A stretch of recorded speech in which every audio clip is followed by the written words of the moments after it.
So forget what I said about no crowds. This is Piazza del Risorgimento. This is where we meet the tour.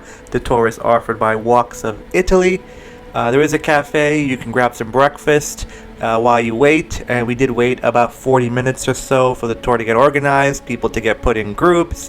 They gave us radios. They tested the radios. And then we made our walk over to the Vatican Museum.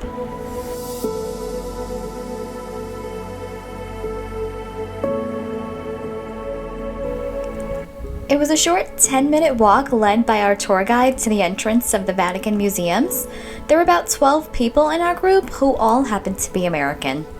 So at 9 a.m., the Vatican Museum will open to the general public, but at 8 a.m., it will open for what they call before it opens tours. And a lot of tour groups in Rome take advantage of this, far more than we first expected. So as you can see, we're on a pretty deep line right now that actually extends far behind us to get into the Vatican Museum for 8 a.m. So once the doors open at 8, the line moves pretty quickly and we were inside within 5 minutes. Our tour guide provided the tickets and we made our way to the scanner.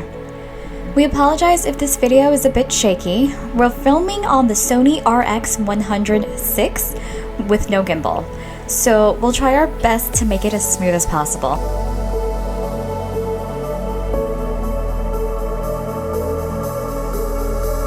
Now, a lot of these 8 a.m. tours run straight to the Sistine Chapel, hoping to get in there before everybody else does. Our tour guide, who was pretty cool, learned that if you wait about 15 minutes before going to the Sistine Chapel, it's actually a lot quieter and less crowded as if you were going in there straight at 8 a.m.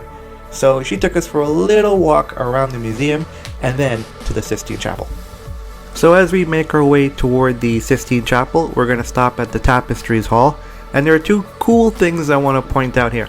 The first one is if you look up at the ceiling, it gives the illusion that it's 3D, it's plaster, and these beautiful murals are plastered on there. This is actually all paint.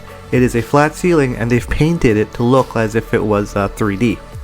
The second cool thing I want to point out, beyond all the art, is there's one piece in particular called the Resurrection of Christ, which you're actually going to see right now here.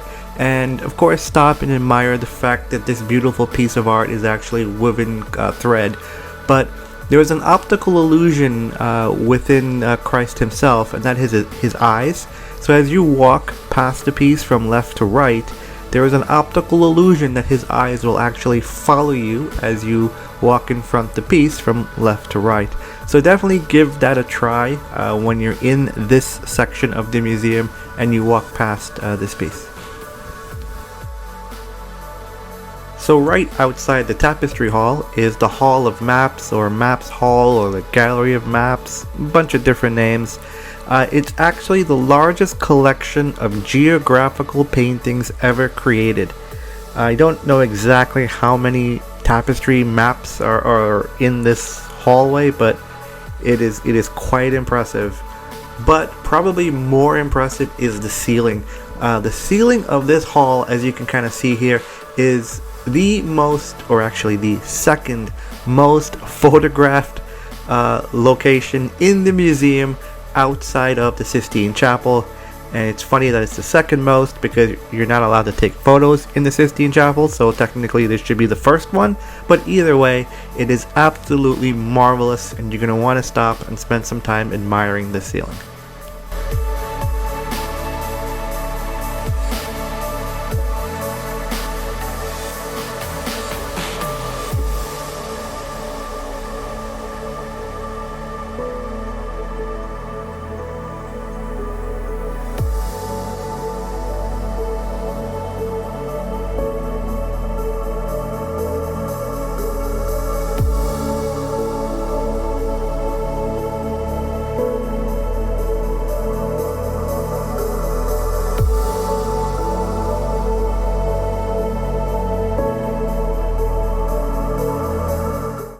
Eventually, the tour made its way outside to what's called the Pinecone Courtyard. So two things we'll talk about here. First one is this. It's called The Spear Within a Spear by Arnaldo Pomodoro, which is a world famous piece of art that you could spin. One of the most photographic pieces of art in the Vatican. The second one is the Pinecone.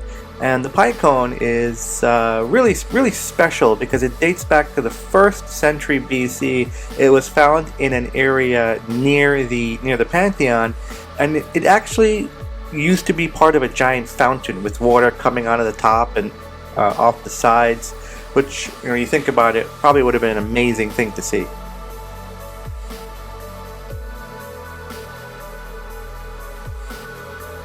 Just adjacent to the Pinecone Courtyard, you'll find the Chiaramonte Museum. This museum, or section of the Vatican Museum, is home to thousands of Greek and Roman art pieces, mostly sculptures, busts, friezes, reliefs. You can spend a lot of time here sort of browsing.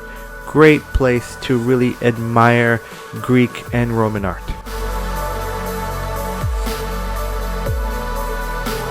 Next is the Pio-Clementine Museum, which is home to some of the best remaining pieces of Greek and Roman sculptures found anywhere in the world.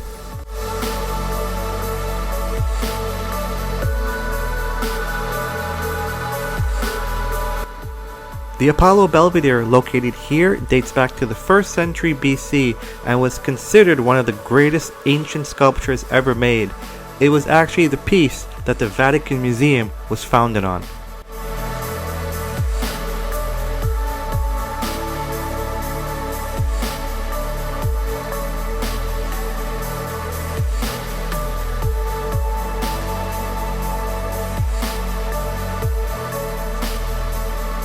The most famous piece in this section of the museum is the Laocoon Sculpture, this is the original, or at least what we consider to be the original, dating back to 30 BCE, and it depicts the Trojan priest Laocoon and his 2 sons losing a battle to the death with 2 sea serpents. It's actually considered one of the highest quality sculptures in the world. So of course, there will be a lot of crowds around this one.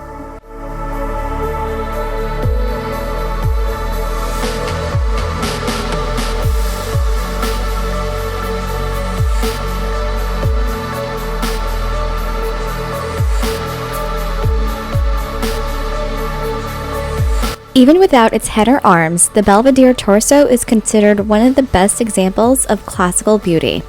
Michelangelo loved this piece so much that when he was going blind, he would run his hands along the statue to feel its curves. Welcome to the Rotunda Room, which is modeled after the Pantheon. In the center, you'll find the porphyry basin, which was made out of a single piece of igneous rock or lava rock, and it was ordered by the Emperor Nero as a bath for his golden house.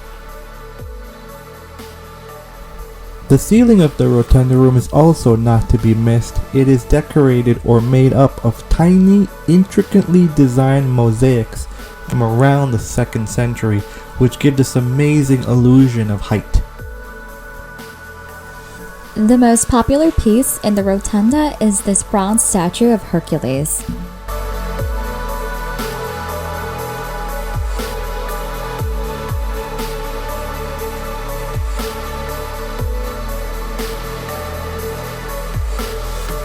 Adjacent to the Raphael rooms, we find the room of the Immaculate Conception.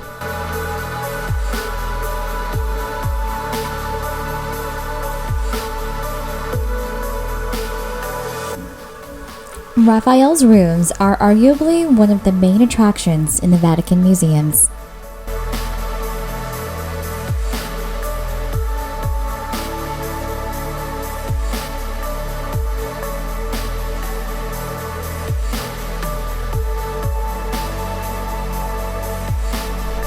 The most famous room is the Stanza della Signatura, or Room of Signature, housing the private library of Pope Julius II.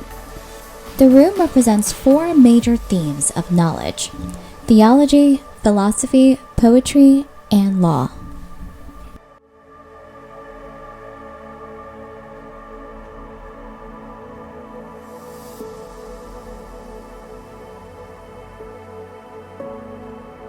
The tour includes 20 minutes of free time inside the Sistine Chapel, so soak it up as much as you can.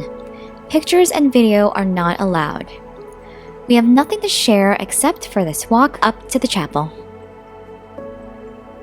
A perk of taking an organized tour of the Vatican, you get a direct access from the Sistine Chapel to St. Peter's Basilica.